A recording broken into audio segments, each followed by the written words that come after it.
All right, and we should be live. What's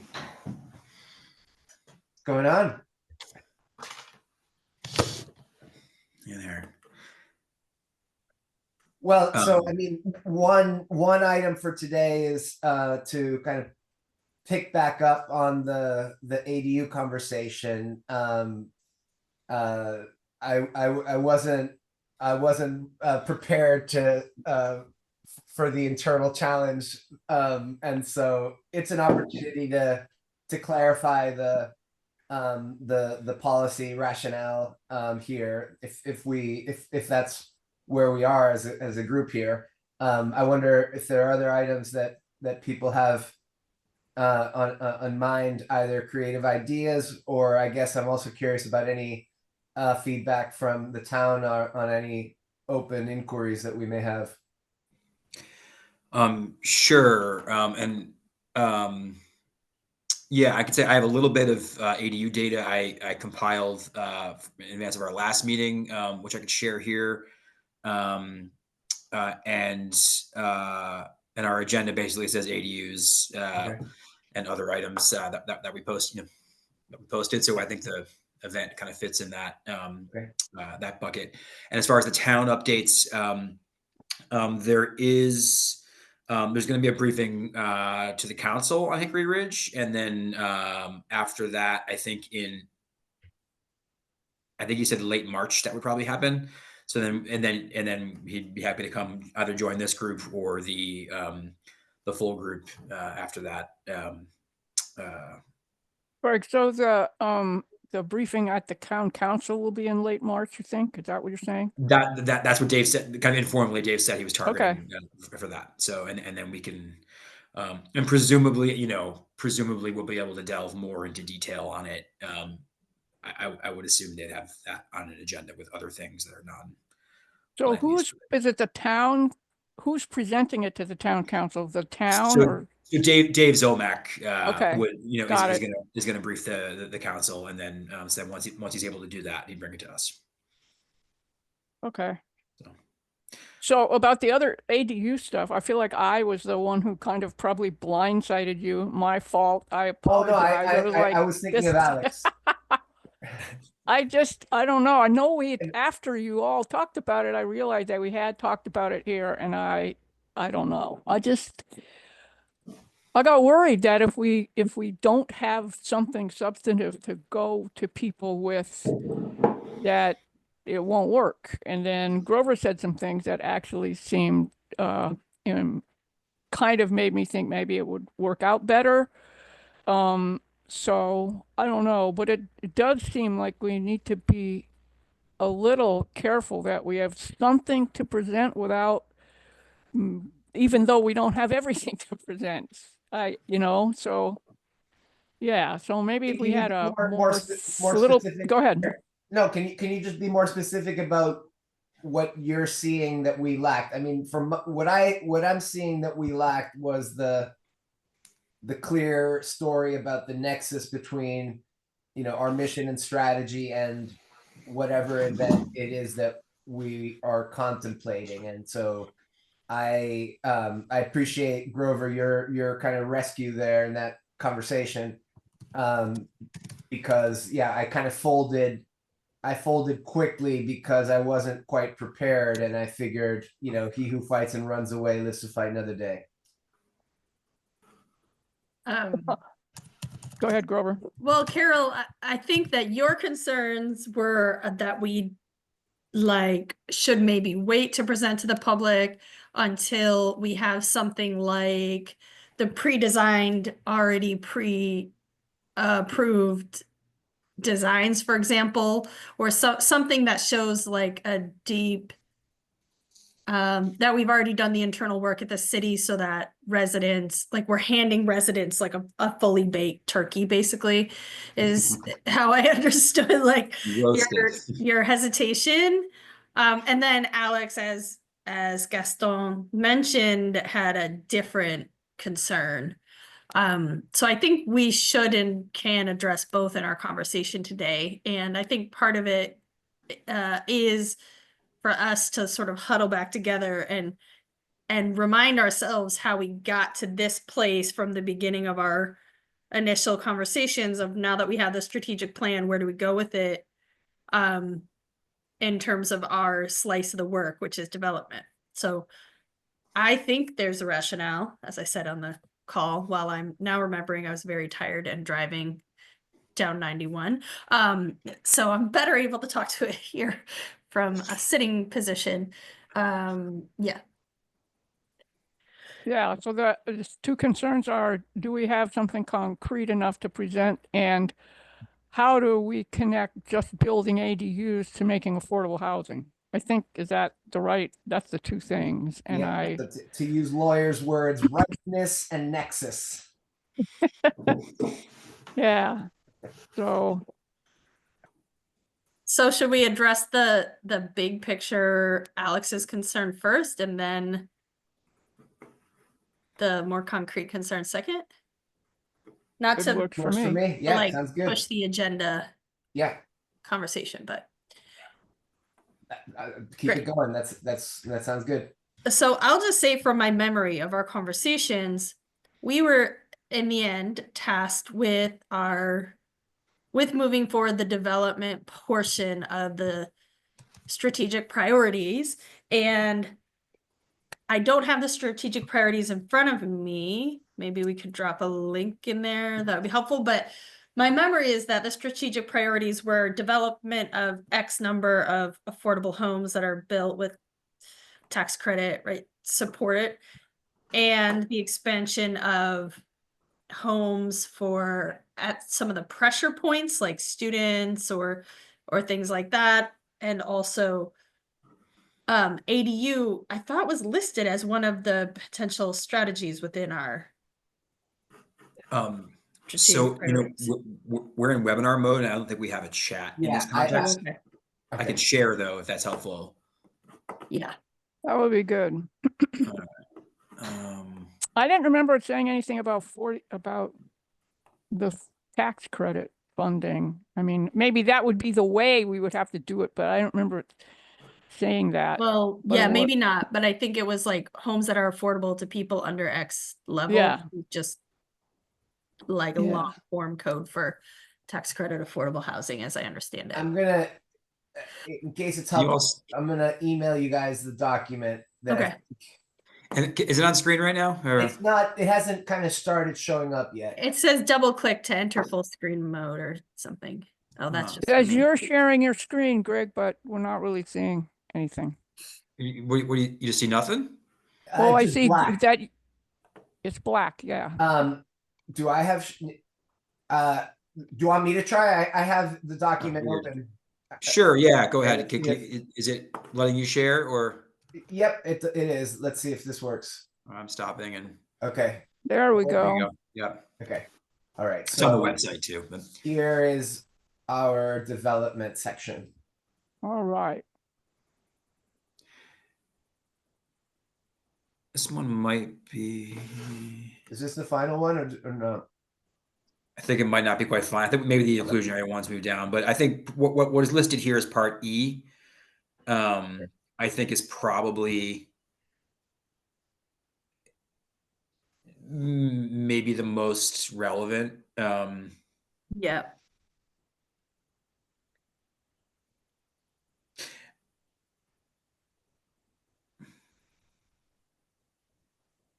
And I mean, arguably C, creating homes for ownership. With some programmatic layers, yeah.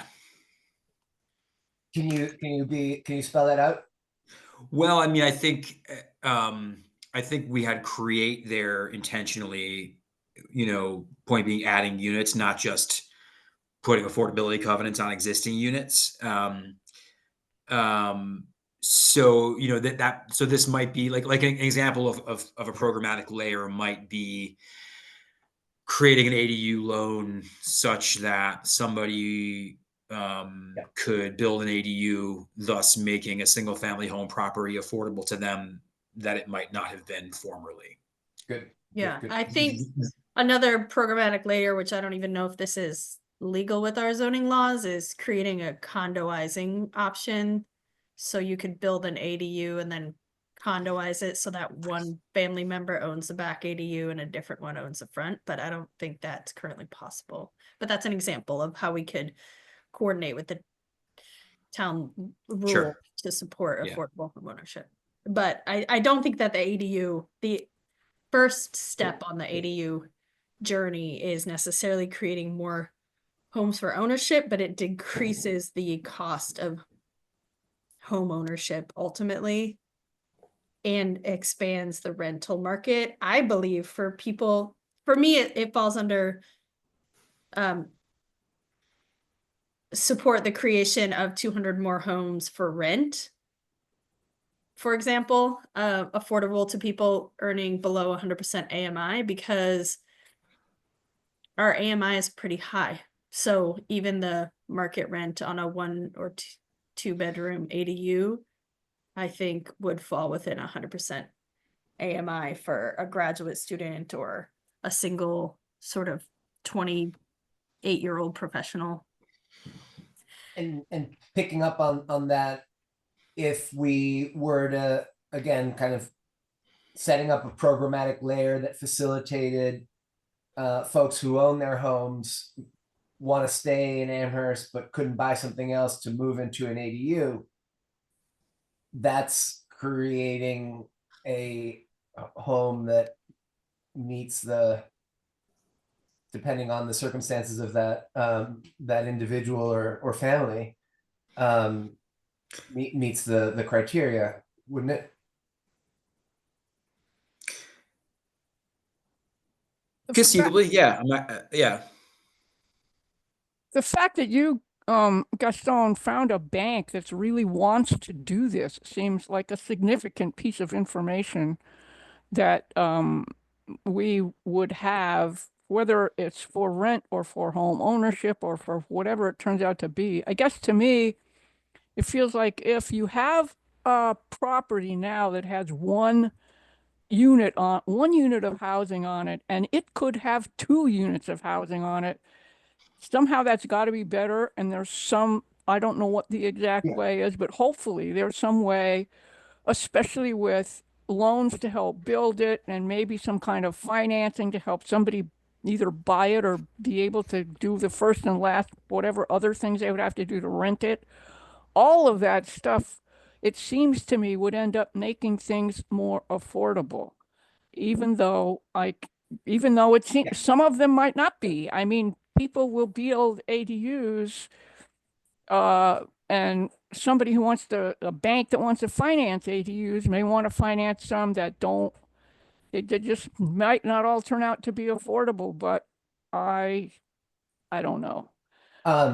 So I hear you, Carol, and I think that's kind of a lot of our, not all of our, but a lot of our motivation. And I also see that what Alex is fairly doing is countering opportunism in what we spend our energy on. Of course, I feel that the argument against being opportunistic is doesn't cut ice if we're not doing anything else. In other words, if being opportunistic is not crowding out any other activity, it rings hollow to say, Yeah. oh, this is not in our strategy, if it's something that we actually want to do. But setting that issue aside, I think what we want is to have good answers to the objection that this opportunity is not actually conceived to fit within the strategy that we adopted.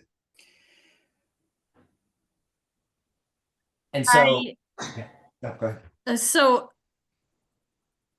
I just don't agree with the assessment that it doesn't fit within our frame that we set out of our strategy.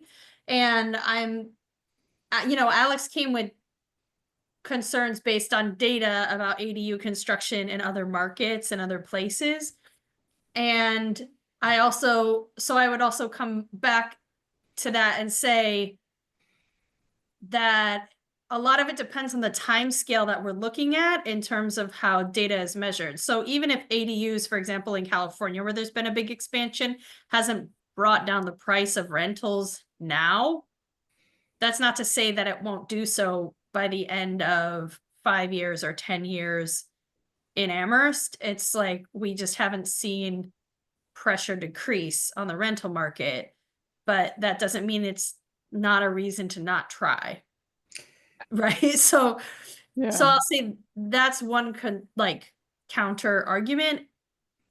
And I also wonder if Alex's concern is about like the education wing of our trust doing that work as opposed to other things. Whereas for us, we've been doing multiple things. Like we had a conversation with Amherst College a meeting or two ago, and this is one idea, and once we move it through, then we can move on to the next. We're just taking it piece by piece of like, what are some creative ways that we can strengthen the development ecosystem in Amherst with Mhm. new ideas? And this is a low-hanging fruit one because there was just this massive policy change.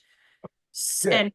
And you identified that there's this missing funding and collaboration piece, and we are stepping in to say we're willing to do some level of collaboration, holding that space. Good. So as a committee, so what's not explicitly in here, but arguably could have been, is the objective to just spur development of homes, period, with the theory that more supply is going to be favorable for affordability. We didn't include that rationale explicitly. I'm comfortable in putting that into E. Basically that the nexus between enhancing the development ecosystem for ADUs is in part to mitigate supply demand pressure on rental rates. Yeah, how does that sound to you guys? I think that it seems to me that this explore ways to strengthen the ecosystem, the development ecosystem, doesn't say the affordable housing development ecosystem. It says the development ecosystem, and that seems like Anyway, I agree with you, and that's partly why I don't think this thing limits what we're doing with the development of housing to only things that are de facto, or whatever the right word is, structurally or demanded to be or subsidized to be affordable. We can do what we can do, and your thing of bringing some funding to the table and whatever other things we bring, all seem good. Yeah. Because and so when we were talking before about the C and Greg's comment about kind of having a programmatic layer, does something along these lines seem to fit how we're thinking? That on the in terms of prong C of our strategy, part of what we're doing is trying to explore the potential of finding ways to use ADU development as a way to create affordable homes for ownership.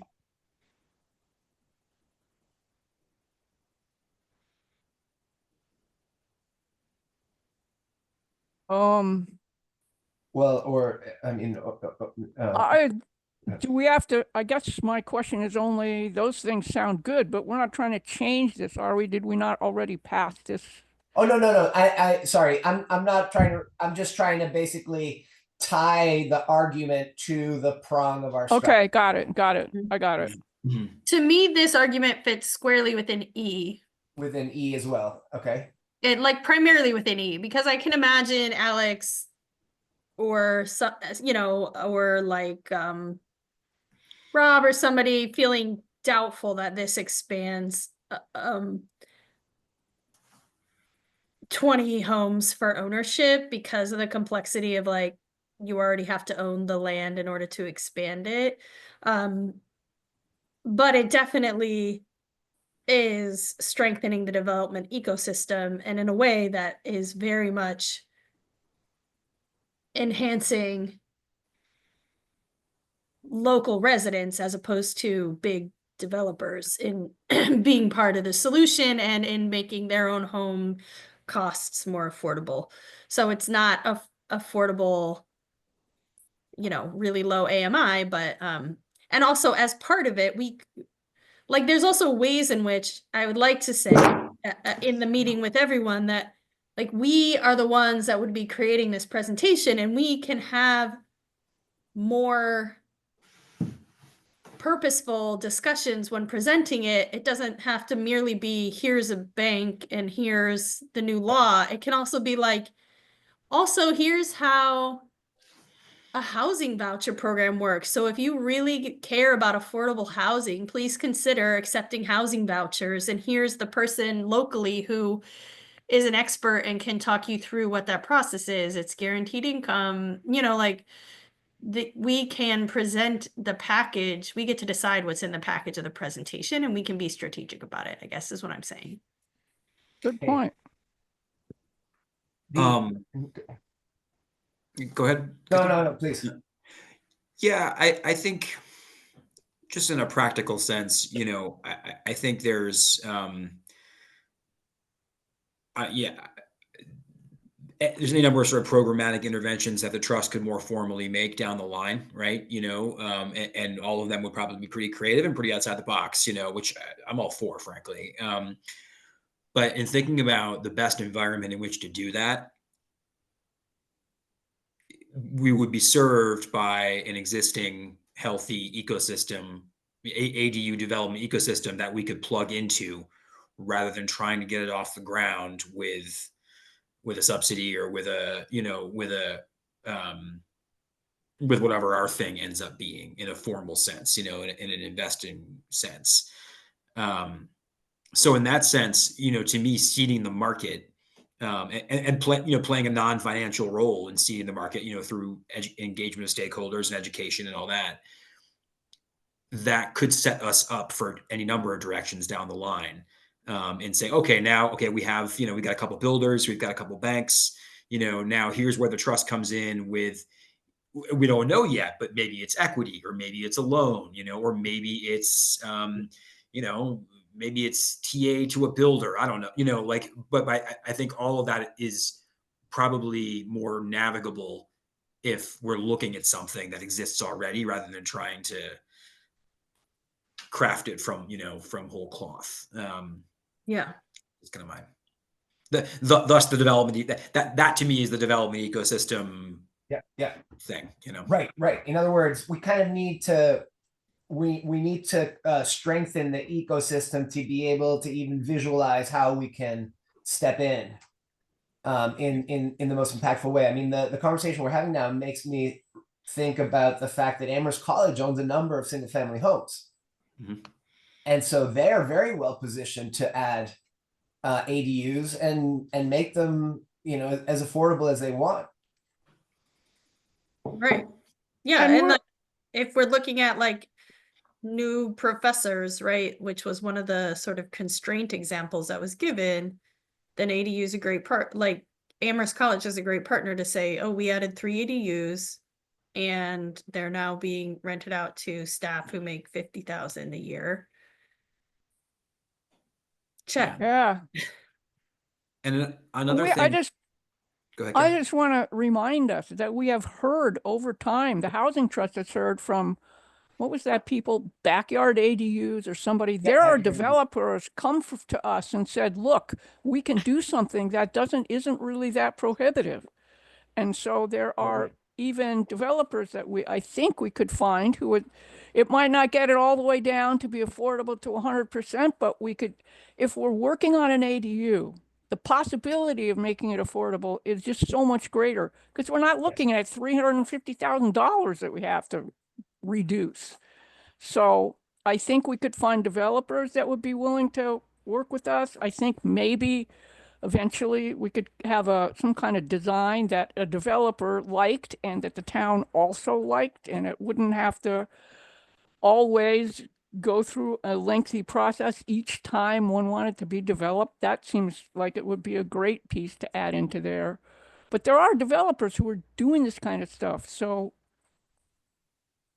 some So of picking some of up on those your point, Carol, I had invited backyard ADUs in the fall, and they said we'd love to. We have a conflict that specific night. Maybe we could bring them back in March and have our conversation about this after we hear from them. What do you guys that think would, about that? yeah. I mean, they're doing really good things, I think. And Yeah. I yeah, mean, I think have we reached out to Rare Forms yet? Because I don't know they, them. they do, the grass packed walls like we saw in Yeah. the sample home. And I've been talking with them about ADU design for our yard, and they had sketched up a wheelchair accessible 600 square foot 1 bedroom with the packed walls that we were Cool. interested in. And anyway, they're in East Hampton. I- So I think, we should, even if Shall we- this is the only format that we end up doing, and then this is available for the public that we could screen grab and put on our site of just an explanation of how each ADU company approaches design, for example. I'm quite happy to. I have no horse in backyard ADUs race. They do good marketing, so they're Yeah, they're great too. I've talked to both of them. They're all great. But if we can raise the visibility of a different organization, moreover, that they'll be able to give us good answers about accessibility and sustainability. I'm all for that. What do you guys think? Shall we invite them for March? are you saying March to this development meeting or March to the big meeting? To the big meeting. I think it's a great idea. I do too. I just wasn't Okay. What do you clear think, what. Greg? And with the specific intention of what? With the specific intention of, yeah, fair enough. We need to have our story straight. I mean, my specific intention was to get the trust excited and thinking on their own about the possibilities as a prelude to having this conversation about the event we'd like to promote. So that begs the question: how do we? I mean, we had, we invited backyard EDUs in the fall, but we didn't necessarily have our explanation as clear. I mean, we could basically position it as tell us about the possibility of ADUs as a solution to affordable housing. So That seems good. sure, that's interesting. And I guess I'm also, I mean, I guess the clarity I'm seeking, and I think that gets in the direction, would we be involving them with the intention of getting the rest of the trust on board to do an eventual event? Or would this kind of be a replacement for the event or No. My thought was the former, to get people a little more informed and enthusiastic as a prelude to the next agenda item being, how about we do an event? Sure. So two thoughts. That makes a little more sense. Maybe I've shared it with some in this group or all.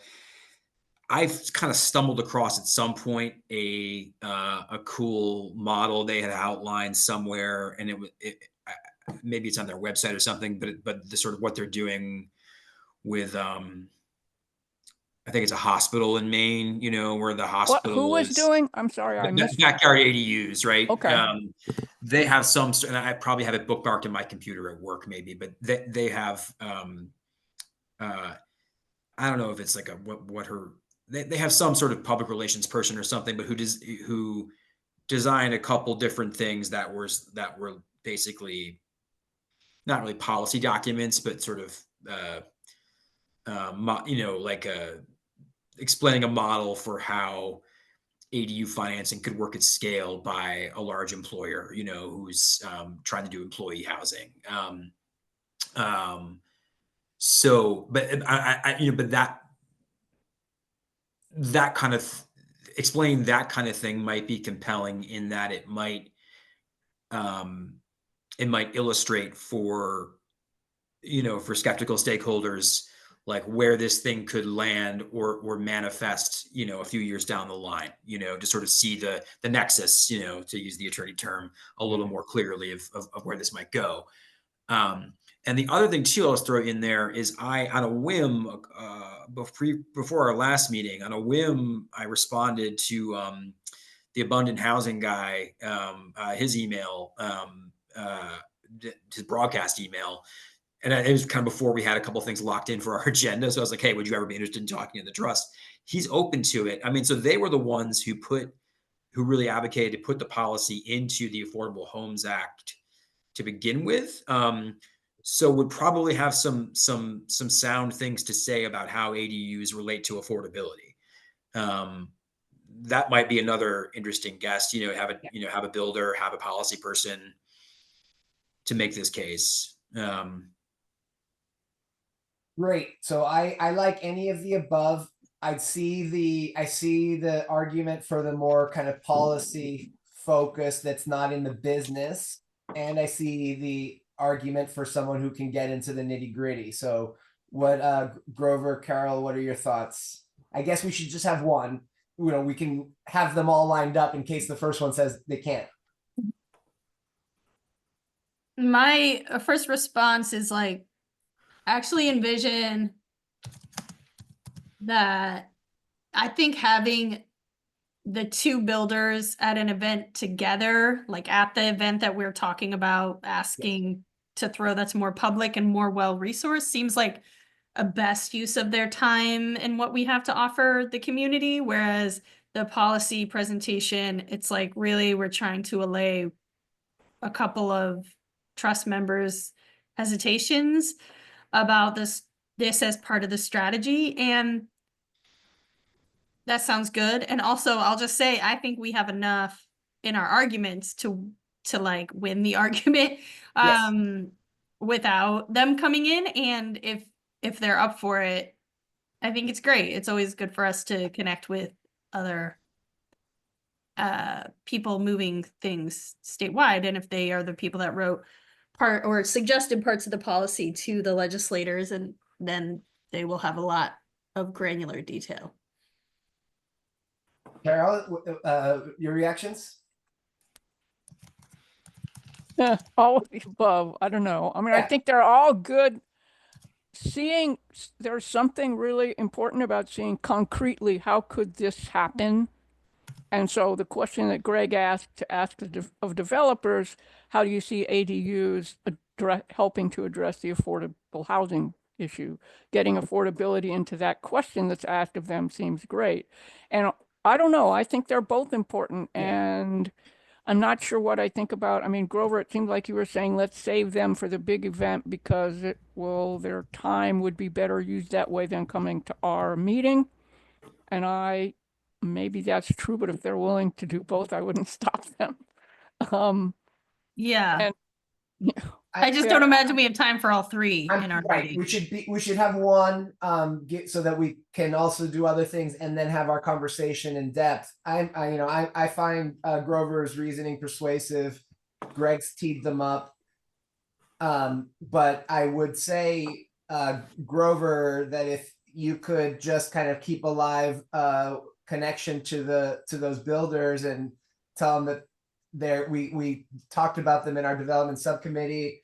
That's also just keep them nurturing the relationships. So I like I like to invite the abundant housing. I like that idea, and we can ask them to just come with good data about the whole life cycle of developing ADUs.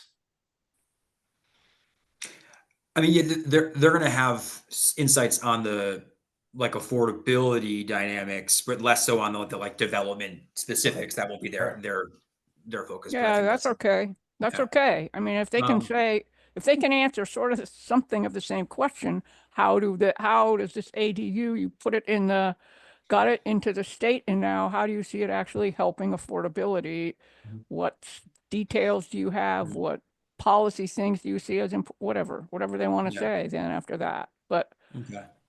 as long as something about affordability is in the ask, Yeah, and I fine. think my guess is, because this is kind of their vibe, generally, thus the abundant housing freight, Brand. I mean, they are a very pro supply organization, so they're, it seems like, they're advocating for deed restricted stuff, but they're also advocating for supply as a whole. My guess is their presentation would say like more supply helps the cause overall, and I think that's valid, but sort of um, uh, and then let's see, I can chat with him and see if he can work in some specifics, to ADUs. I think there's some of that too. There's pretty good documentation on that. So yeah, I'm happy to make that request of him. You know what, just a comment on what I have encountered in town in some generic way. I can't really quote anything, but the supply argument gets quickly shot down by the fact that we can't do enough to make any difference. It doesn't matter how many things we put in here, there's such a demand that we cannot influence supply enough to change anything. So I just feel like there's that sense in town that we are going to encounter. Yeah. Not even sure I can Carol, argue with it. So you've got a great devil's advocate question lined up for these guys, and you should ask it. And let's see how they respond. But I think that we've got two tight arguments. I think one is just the supply demand argument that we just talked about. And two, I really like the argument that until we develop the ecosystem and understand a little bit better what are the financing gaps and needs, we can't be strategic to advance the development of homes and promote, affordable housing through ADUs. We need to learn more and advance the development the ecosystem. And so it's a means to an end, but that means is also going to positively influence supply. Yeah. I just want to say I wasn't trying to say we shouldn't do it. I was just trying to say something we might encounter. But those are the questions. That's Yeah. how I teach students to write. You gotta, what's the Okay. All right. against your position? You gotta state it, because there's no better way to be persuaded than to hear your objection stated in somebody say something, generous terms and then answered in thorough terms. Right. I'd also say that we have a third argument, which is that if we don't actively engage the community in using what they have available to take action about creating more homes that are affordable to everyday people, then I don't think we're doing our work as we need to. like why would we close off an opportunity to invite other like homeowners in the town to be part of the solution? And they don't have to, like, they have the choice to build an ADU and make it as affordable as possible without losing their shirt, right? Like, so that's just a third one, is like thinking about the role of the trust and thinking about strategic experiments and development, like number E of our strategy. I just think we haven't done a lot of that since I've been on the trust, or I've been paying attention, and that's an opportunity, and people aren't going to act differently until we engage them and make the ask and give them the tools to do so. That part of what we can do here is democratize development itself. Yeah, I like it. Sounds good. Yeah. One practical thought too, for the I think it's only fair that we agree to sort of do part of the lifting here for this event, which kind of would fall, in the division of responsibilities, onto the education group. So that's one thing. In that vein, though, what's exciting about this is, if we do an event with, we invite some builders, we invite some lenders, lenders will come out of the woodwork for this thing, right? Especially if we call Greenfield Savings Bank and say, hey, I have this out-of-state lender who's new. They're coming to talk about ADUs. You want to come too? Like, we'll get all the letters we want, like, Yes. we'll get builders, we'll get, town staff is up for it. The permitting person who's, she's open to coming. Point being, these external partners will help us make the event happen. And it won't be quite as heavy a lift. And then to the ecosystem thing, just another thing I've been thinking about too is like part of this. I feel strongly, and this is kind of outside the trust work, but one of the challenges locally in Amherst, broadly in Northeast, is a shortage of developers. And there is, especially of smaller developers who are who are interested in doing smaller stuff. Like this is a way to coax some people in. It's not that big of a risk to buy a house, to build an ADU, it's not like building a 5/1, Yes. Yeah.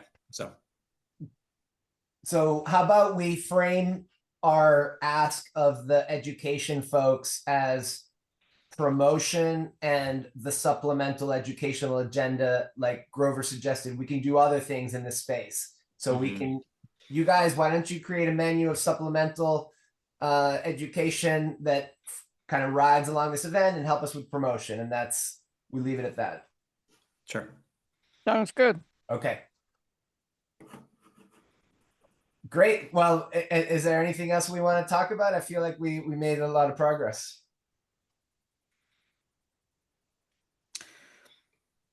Not right now. I'm good. Okay. Thank you, everybody. So in terms of next steps, Greg, you're going to reach out to Abundant Housing.